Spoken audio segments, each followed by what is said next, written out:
আমার এই ভিডিও যদি তোমাদের ভালো লেগে থাকে তাহলে প্লিজ একটা লাইক করে দেবে, এবং যদি এখনো পর্যন্ত আমার চ্যানেলটা সাবস্ক্রাইব না করে থাকো তাহলে চ্যানেলটা সাবস্ক্রাইব করে বেল আইকনটা প্রেস করে রাখবে পরবর্তীকালে আরো নতুন নতুন প্রয়োজনীয় ভিডিও পাওয়ার জন্য।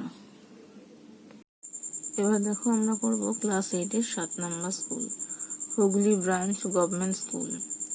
1 দেখো বলেছে সঠিক উত্তরটি নির্বাচন করো। একটি সমদ্বিবাহু ত্রিভুজের সমান বাহুদ্বয়ের মধ্যবর্তী কোণটির মান হচ্ছে 60 ডিগ্রি, তবে ত্রিভুজটি কি হবে?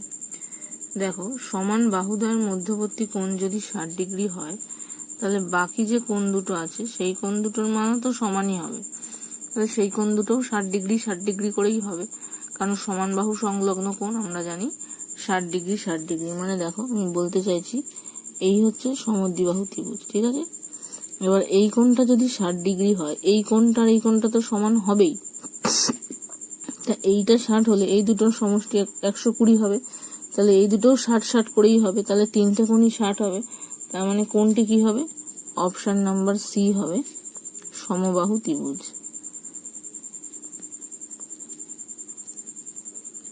হলো। নেক্সট দেখো 2 বলেছে ত্রিভুজে যে কোনো দুটি বাহুর দৈর্ঘ্যের সমষ্টি তৃতীয় বাহু থেকে বড়। এটা সত্য, তার মানে 2 হবে সত্য। এটাই তো ত্রিভুজের একটা শর্ত।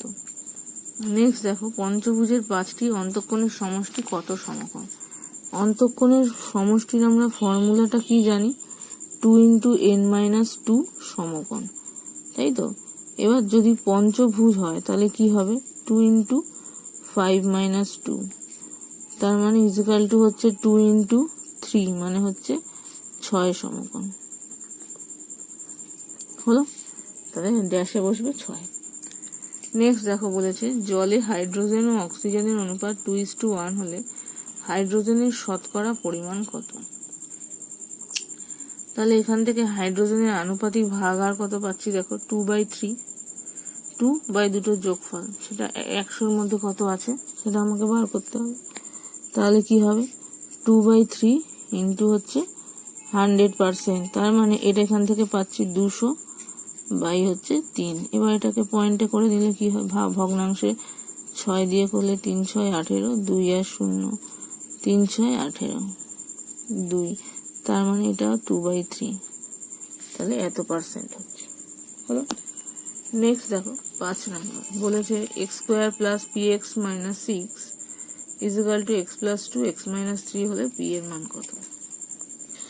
তাহলে দেখো 5 নম্বরটা কি হবে? x² + px - 6 হচ্ছে x + 2 আর একটা হচ্ছে x - 3। এখান থেকে কি পাওয়া যাচ্ছে? দেখো x² + px - 6 = x² + 2x - 3x - 6, বা x² + px - 6 x² এখান থেকে করলে -x - 6 হয়।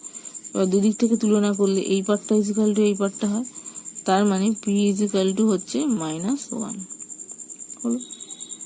এবার দেখো 6 নম্বর যেটা আছে ঘড়ির অঙ্ক, সেটা তোমাদের সিলেবাসে নেই, এরকম ঘড়ির কোনো অঙ্ক ঘড়ির কোনো চ্যাপ্টারে তোমাদের নেই, দরকার নেই। এবার দেখো 2-এর 1 বলেছে 0 থেকে 1-এর মধ্যে 4টি মূলদ সংখ্যা লেখো।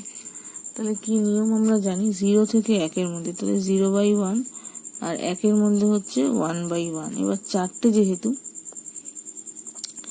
ওপর নিচে আমি 5 দিয়ে গুণ করব, তাহলে 1 × 5, তার মানে 0/5 হলো। যেহেতু 4টে চেয়েছে তাহলে 5 দিয়ে আমাকে গুণ করতে হবে, এটাই আমার নিয়ম। তার মানে এটা হচ্ছে 5/5, তাহলে 4টের মধ্যে সংখ্যা হচ্ছে কি? সুতরাং 0 থেকে 1-এর মধ্যে নিয়মটা হচ্ছে আমার প্রথমে বলে দিচ্ছি, 4টি মূলদ সংখ্যা ইজিক্যাল টু, এই যে লসাগুটা সেম করতে হবে। এখানে দেখো 0 আর 1 বলেছে, তার মানে দুটোর নিচেই 1 আছে, লসাগু সেম করার আর কোনো প্রয়োজন হলো না। এবার যেহেতু 4টে বলেছে তাই 5 দিয়ে সবগুলোকে গুণ করলাম, 0/8। এবার এর মধ্যে দেখো কতগুলো পাওয়া যাচ্ছে, 1/5 পাবো, 2/5 পাবো, 3/5 পাবো, 4/5 পাবো, ঠিক চারটেই পাবো। হলো, এই আমার হলো চারটে মূলদ সংখ্যা। এবার দেখো 2 নাম্বার বলেছে এ একটি কাজ 6 দিনে, বি একটি কাজ 7 দিনে করতে পারে, তাদের একদিনে করা কাজের অনুপাত পূর্ণ সংখ্যা নির্ণয় করো। তাহলে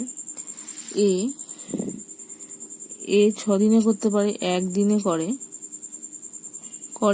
কত, 1/6 অংশ, যেহেতু 6 দিনে করতে পারে 1/6 অংশ।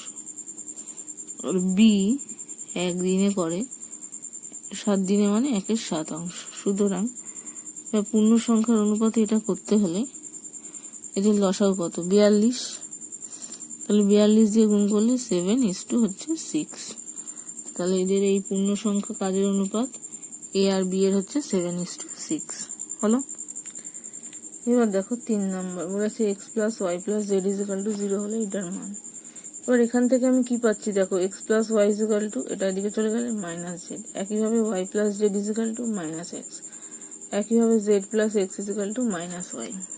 তাহলে দেখো এখানে আমি বসাতে পারি minus z by z plus minus x by x plus minus y by Y.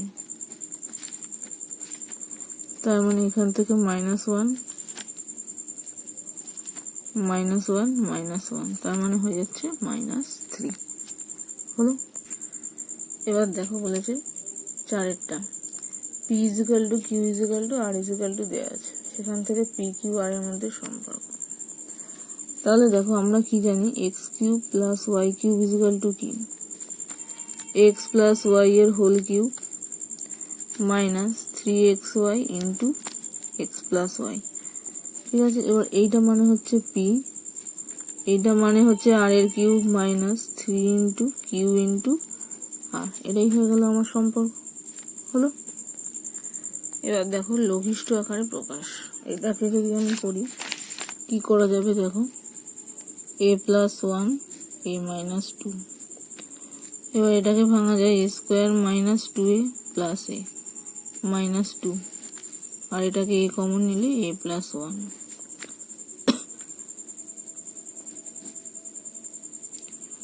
এবার এটা থেকে a কমন নিলে a মাইনাস 2, এটা থেকে প্লাস 1 কমন নিলে a মাইনাস 2। তার মানে এখান থেকে a গেলে a প্লাস 1, এখান থেকে তার মানে a plus 1 a minus 2 into এটা আসছে a মাইনাস 2 আর a plus 1, a into a plus 1। এটার সাথে এটা, এটার সাথে এটা কেটে গেল, তার মানে উত্তর থাকছে a প্লাস 1 বাই হচ্ছে a। হলো, এবার দেখো এখানে একটা ছবি দেওয়া আছে, এটা থেকে এক্স এর মান নির্ণয় করতে বলেছে। তাহলে দেখো এইটা যদি 70 হয় তাহলে ভেতরেরটা কত হবে, 180 মাইনাস 70। তাহলে angle B C D is equal to কি হবে, 180 মাইনাস 70 মানে হচ্ছে 110।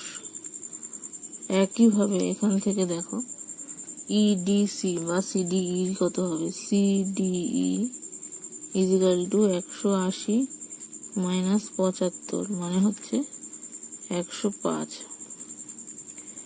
এবার দেখো এইখানে এই দুটো কোণের মান পেয়ে গেলাম, এটার মান জানি, এটাই ধরো এক্স। এবার পঞ্চভুজের অন্তঃকোণের সমষ্টি কত, পঞ্চভুজের অন্তঃকোণের সমষ্টি ফর্মুলা কি আমরা জানি, 2 ইন্টু n মাইনাস 2, n মানে 5 ইন্টু 90 ডিগ্রি, তার মানে 2 গুণ 3 গুণ 90, তার মানে 540 ডিগ্রি। ঠিক আছে, এবার এই সব কটা কোণের সমষ্টি মিলেই তো 540 হবে। তার মানে দেখো সুতরাং 50 ডিগ্রি প্লাস দুটো এক্স আছে 2x degree plus 110 degree plus 105 degree is equal to হচ্ছে 540। তার মানে 2x ডিগ্রি ইজিক্যাল টু কি হবে, 540 মাইনাস এটা কত হচ্ছে 5 এদিকে 6 এদিকে 265, তার মানে 2x ডিগ্রি ইজিক্যাল টু 5 7,275, তার মানে x degree is equal two 275/2, তার মানে 1, 3 দুগুণে 6, 7 দুগুণে 14.5, তাহলে x এর মান হলো 137.5 হলো। এইবার দেখো এখানে একটা ছবি দেওয়া আছে 7 নাম্বার, সেই ছবি থেকে এখানে এবি আর সিডি সমান্তরাল, এপি কিউ হচ্ছে 40, তাহলে পি কিউ আর কত মাঝখানেরটা, তাহলে দেখো ছবিটা আঁকতে হবে। ছবিটা এঁকে মাঝখানে আরেকটা লাইন আমাকে আঁকতে হবে।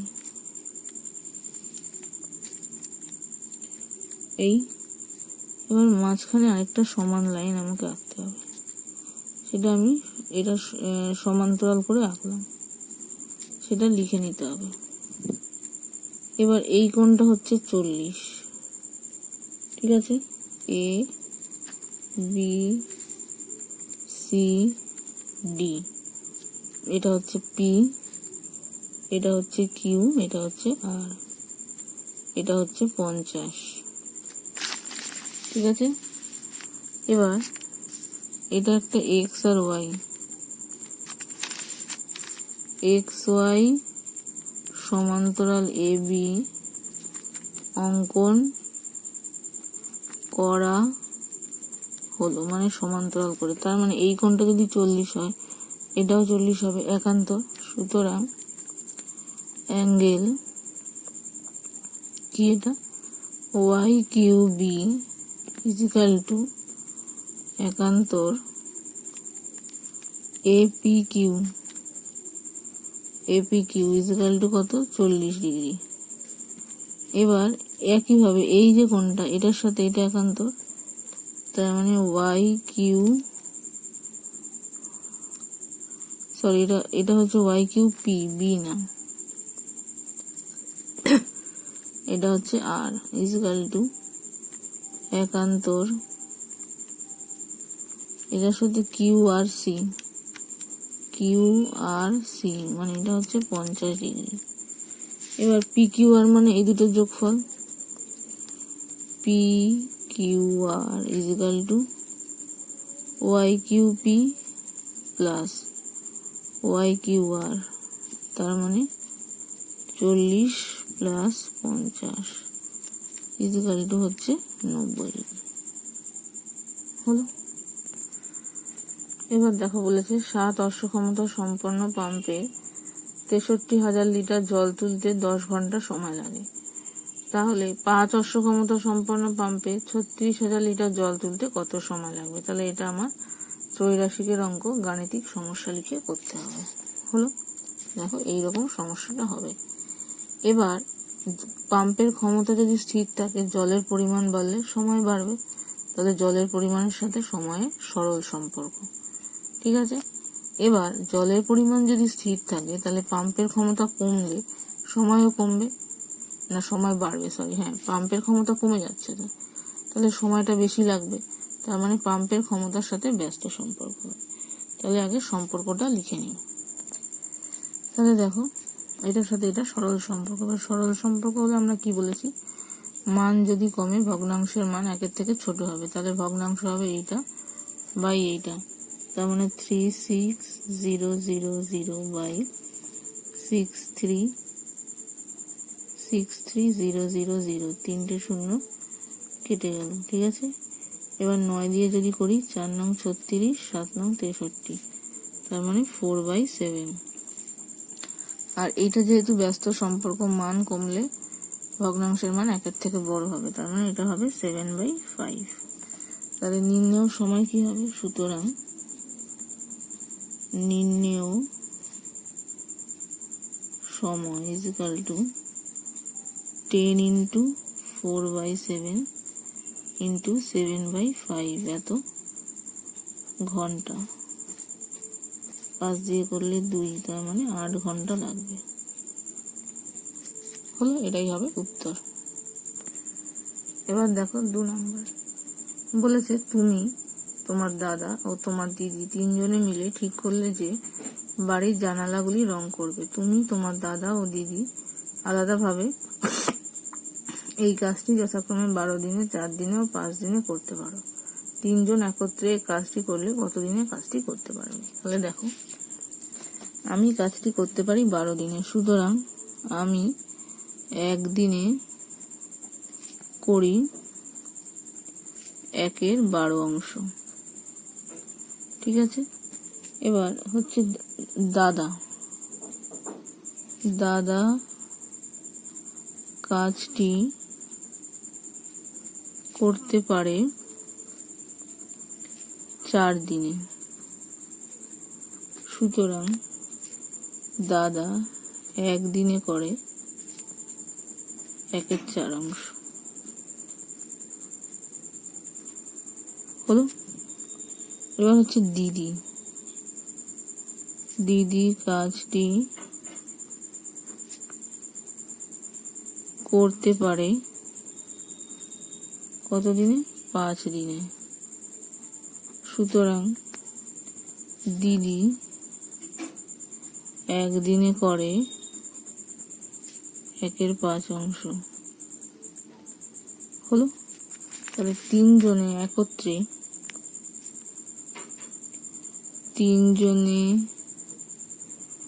একত্রে একদিনে করে 1/12 প্লাস 1/4 প্লাস 1/5 অংশ। তার মানে কত হচ্ছে? লসাগু হচ্ছে 60। তার মানে 5, 15, 12। তার মানে 5 আর 2 7, 5 12, 2 হাতে 1।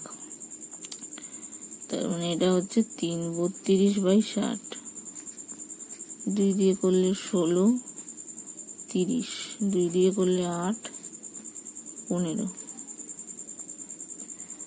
তাহলে এইটা উল্টালেই দিন সংখ্যাটা পেয়ে যাব, কারণ আমরা জানি এত অংশ করে একদিনে, তাহলে 1 অংশ করে এটা উল্টে যাবে। সুতরাং 3 জনে কাজটি শেষ করতে পারবে। কাজটি 3 জনে একত্রে করতে পারবে 15/8 দিনে। তার মানে এটা ইকুয়াল টু কত? 1 পূর্ণ 7/8 দিনে। ঠিক আছে, এটার উল্টেটা যায়, দিন সংখ্যা বার করতে গেলে উল্টে যায়। এবার দেখো 3-এরটা বলেছে 2 প্রকার গুঁড়ো সাবানে সোডা ও সাবান গুঁড়োর পরিমাণের অনুপাত যথাক্রমে 2:3 এবং 4:5। যদি প্রথম প্রকারে 10 কিগ্রার সাথে দ্বিতীয় প্রকারে 18 কিগ্রা মেশানো হয়, তবে নতুন গুঁড়ো সাবানে সোডা ও সাবান গুঁড়োর অনুপাত কত হবে? তাহলে দেখো, 2 প্রকার গুঁড়ো সাবানে সোডা ও সাবান গুঁড়োর পরিমাণের অনুপাত 2:3 এবং 4:5। এবার দুটোর আনুপাতিক ভাগাহার বার করব। প্রথম প্রকারে সোডার আনুপাতিক ভাগাহার, সোডার আনুপাতিক ভাগহার কত হবে? 2/5 অংশ।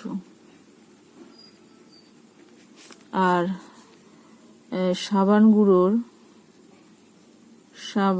গুঁড়োর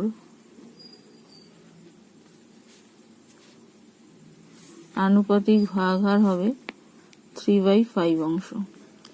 এবার বলেছে প্রথম প্রকার 10 কিগ্রার সঙ্গে দ্বিতীয় প্রকার 18। তাহলে 10 কিগ্রাতে সোডা কত আছে বার করব। তাহলে 10 কিগ্রাতে সোডার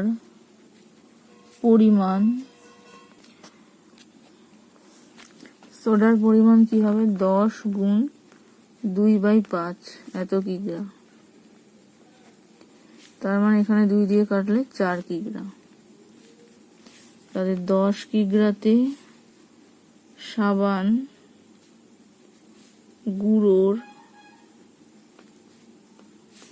পরিমাণ 10 গুণ 3/5 তার মানে এটা হচ্ছে 3 দুগুণে 6 কিগ্রা। এটা প্রথম প্রকার হয়ে গেল। এবার দ্বিতীয় প্রকার বার করবো একইভাবে। দ্বিতীয় প্রকারে সোডার আনুপাতিক ভাগ হার কি হবে? 4/9 অংশ। তাহলে সাবান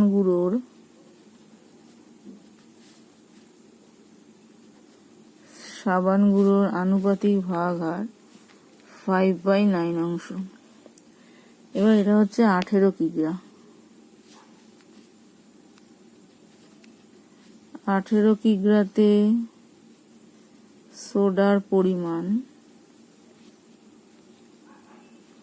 ইকুয়াল টু হচ্ছে 18 ইন্টু 4/9 এত কিগ্রা। 4 দুগুণে 8। তাহলে 18 কিগ্রাতে সাবান গুঁড়োর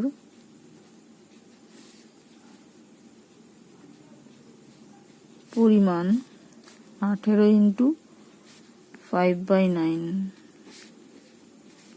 তার মানে 10 কিগ্রা হলো। এবার নতুন গুঁড়ো সাবানে তাহলে কি হবে? এটার সাথে 4-এর সাথে যোগ হবে হচ্ছে 8। সুতরাং নতুন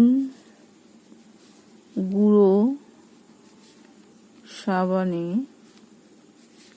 সোডা ইস্টু সাবান গুঁড়ো, একবারে লিখলাম, দুটোর অনুপাত আর কি।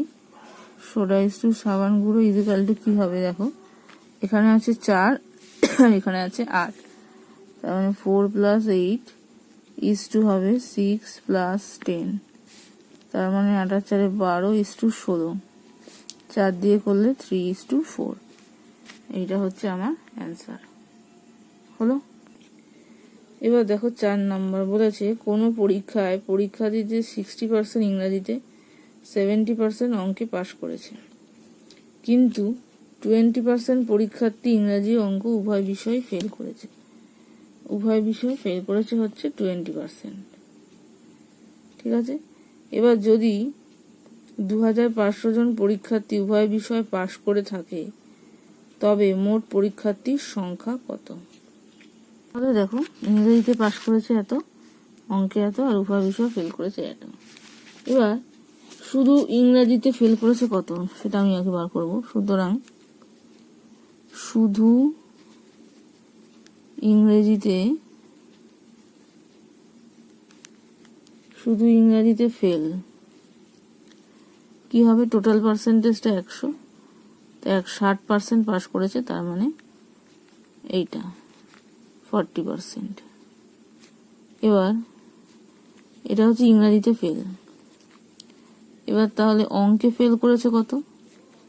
অঙ্কে ফেল করেছে 100% -70, তার মানে 30% হলো।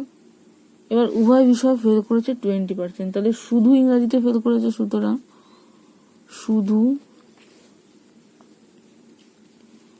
ইংরেজিতে ফেল করেছে এই যে 40%, এইটা মাইনাস উভয় বিষয়েরটা, তার মানে হবে 20% হলো। এবার শুধু অঙ্কে ফেল করেছে 30% -20% সমান সমান 10%। এবার উভয় বিষয় এবং এক বিষয় বা যাই হোক, তাহলে সুতরাং উভয় বিষয় বা এক বিষয় মানে পাস করেছে আর কি, এইরকম স্টুডেন্ট কত এই ফেল করেছে, কত হবে? 20% প্লাস 20%, মানে এটা হচ্ছে উভয়েরটা ফেল, শুধু ইংরাজি আর শুধু অঙ্কেরটা 50% হলো। তাহলে এক না এক বিষয় ফেল করেছে হচ্ছে এইখানে, এরকম আছে। এবার উভয় বিষয় পাস করেছে হচ্ছে এইটা মাইনাস করবো 100 থেকে, সুতরাং উভয় বিষয় পাস ইজিক্যাল টু কি হবে 100% মাইনাস 50%, মানে এটা কোনো বিষয় ফেল করেনি। এবার বলেছে 250 জন পরীক্ষার্থী উভয় বিষয় পাশ করেছে, তার মানে 50% ইজিক্যাল টু হচ্ছে 250 জন পরীক্ষার্থী, সুতরাং 50% ইজিক্যাল টু 2500 জন। তাহলে মোট পরীক্ষার্থী মানে 1% ইজিক্যাল টু 2500 বাই 50, আর 100% ইজিক্যাল টু 2500 বাই 50 ইন্টু 100, এটা শূন্য কাটলো বা দিয়ে গেলে 2, তার মানে হচ্ছে 5000 জন। তাহলে মোট পরীক্ষার্থী হলো আমার 5000 জন হলো।